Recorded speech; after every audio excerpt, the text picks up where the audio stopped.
Today we're here at the Edinburgh Manor, one of the most haunted places in Iowa. Here we'll be conducting an overnight investigation. Who knows what we will encounter?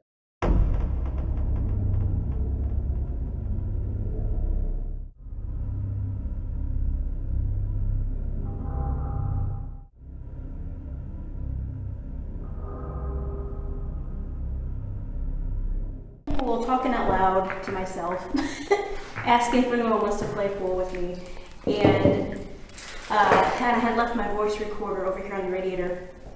I'm gonna go down to the basement for a little bit, and so you hear me walking down the hallway. I don't take the stairs right here and go all the way down. So you hear me walking down the hallway, and I'm down in the basement for like 20 minutes, and then you hear me coming back up to pick up my voice recorder. But in that time I'm in the basement, you hear walls clanking together. Just for like 10 or 12 seconds. At the end of April I was here, there were two people right in front of me, right here. And the two people in front of me heard a little boy coming from down here. I didn't hear it at all. And I had my voice recorder like right here. And it didn't even pick up on my 3UP, but they heard it. But this group had been here in the recent past, and they heard a little boy as well down here. But after that night, they found out that it wasn't a little boy, it was somebody masking as a kid. So when we heard it in April, we just kind of left it alone and kind of went somewhere else. But that night we had a ton of shadows going back and forth. One was about my height, I'd say, which is 5'4". But they definitely wanted us to know that they were here. As far as interacting with us, they weren't very interested in communicating, but it felt like they wanted us to chase them all night. But they did let us know that they were here.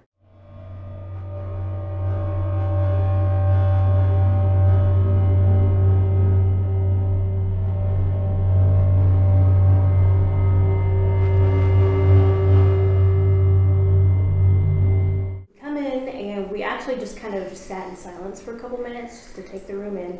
And all the exit signs at that time were blacked out, so it was pitch dark in here. And it's one of those things, I don't know if I felt it or if I heard it, but there were footsteps up the hallway, and I felt this person stop right here. And I got two, like, I don't know how to describe it. I don't know if it was groans or grunts, or it wasn't words, but it was a really deep voice.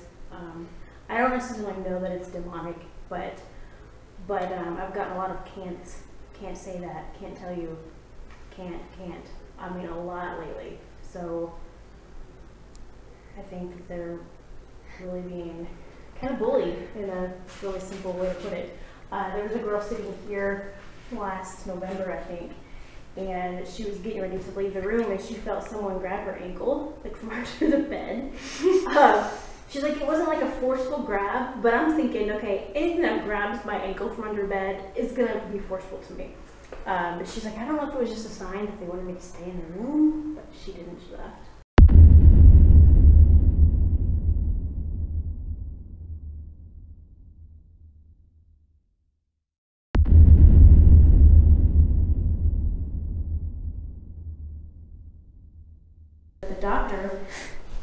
The medical doctor would come like every Wednesday to see the patients, but the psychiatric doctor wouldn't come but once a year to see the people. Once a year? That's awful. Yeah, because you wouldn't get medications adjusted. Or... Exactly. Whatever you were put on for a year. You know, it's wow. Yeah, that's crazy to me.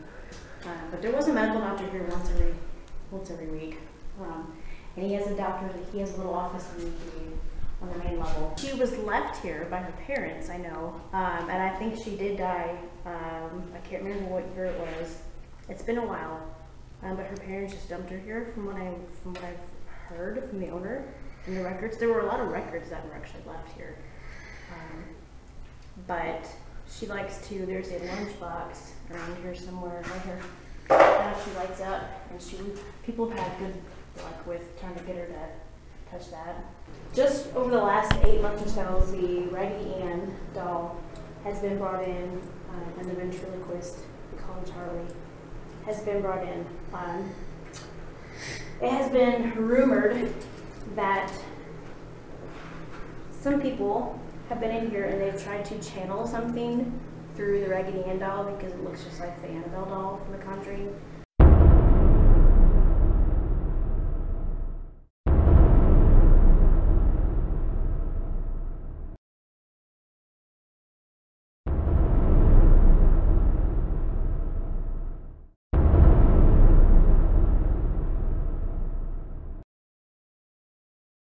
As we wrapped up our interview with Becky, we began to gain a better understanding of the dark history within these walls. The town of Edinburgh was originally the county seat of Jones County. In June 1840, the land located at Section 36 in Wayne Township was originally deeded for courthouse purposes, with the grant being signed by President Buchanan. Shortly after this grant, the county seat was changed from Edinburgh, and the commissioners kept the grant for the establishment of the county poor farm. Described as comfortable retreat for the lazy, able-bodied, and willingly dependent applicants, the poor farm housed the poor, incurably insane, and disabled. Tenants were given shelter and food for their labor. They would farm agriculture and livestock. The poor farm was in operation from 1850 to 1910, and in that time, there were over 80 plus documented deaths on the property. In 1910, the poor farm closed down and was demolished. Edinburgh Manor was then constructed from 1910 to 1911 to house the incurably insane, the poor, and the elderly. Edinburgh Manor, also referred to as the Manor, was in operation until November 2010. It was opened up to paranormal investigations in the summer of 2012. Medical documents and personal belongings can still be found in the manor. When the last patients and employees left the building in 2010, they never returned. There is so much mystery to Edinburgh Manor, and it is one of the most haunted locations in the state of Iowa. After hearing all the stories of the little girl by the name of Suzette, we decided to begin an EVP session in her room first. This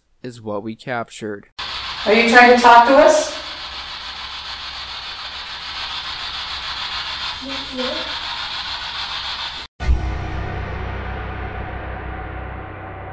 We captured a clear voice of a little girl saying "you here," raised as a question, as if she's asking if we are there with her. Could this be the spirit of the little girl named Suzette, the one who was dumped off by her parents?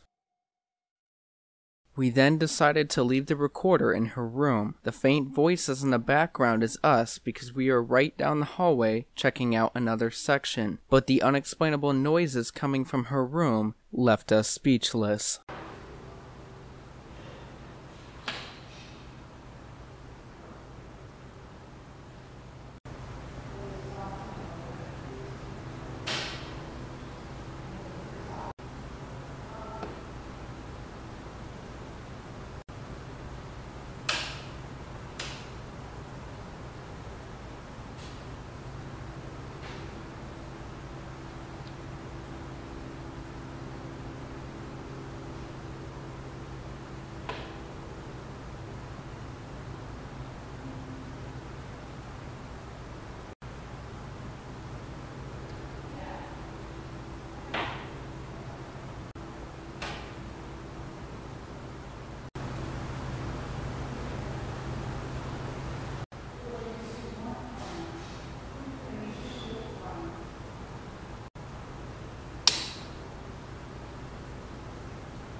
We then head upstairs to set up our night vision camera and recorder.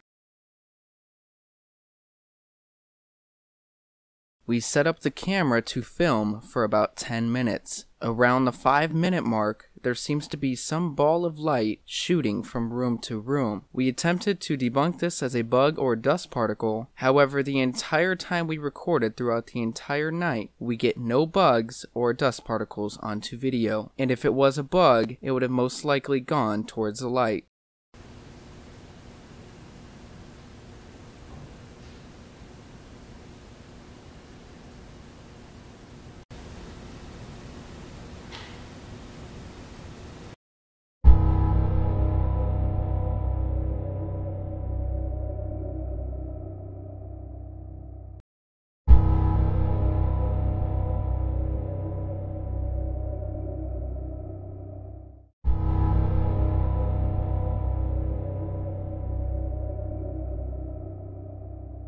We then set up the night vision camera at 2 different angles in the basement. We didn't seem to capture anything on camera 1, however on camera 2, we seemed to capture another ball of light falling from the ceiling this time. We attempted to debunk this as a piece of paint falling from the ceiling, however the entire time we recorded throughout the entire night, there was nothing falling from the ceiling. And the strange thing about it is the light seems to vanish or fade away before touching the ground.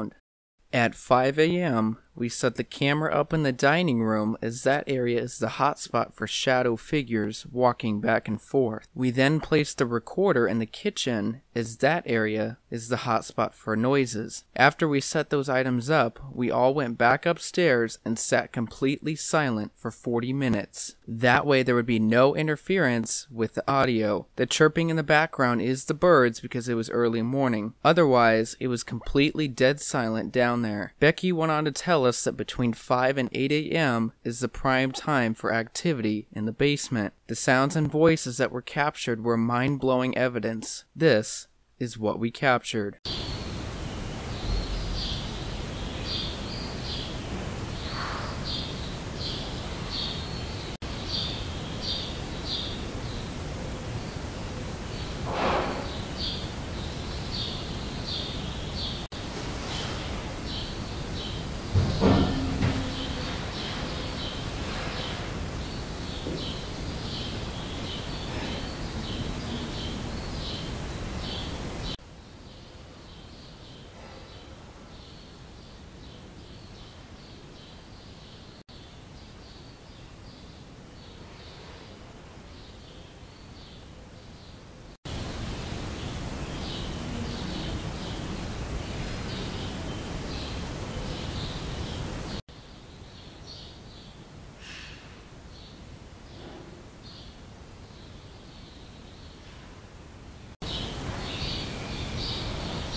As you can see, we captured some pretty amazing EVP recordings, and just to prove that there was no one down there at the time, here's the EVP of us coming down the stairs to pick up the equipment.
As we concluded our investigation, we began to gain a better understanding of how the spirit world works and the various ways that they use to communicate. The countless souls of these people have seeped into the walls of this building. There are things in this world that we may never understand. Whether the mystery remains unsolved, the evidence is there.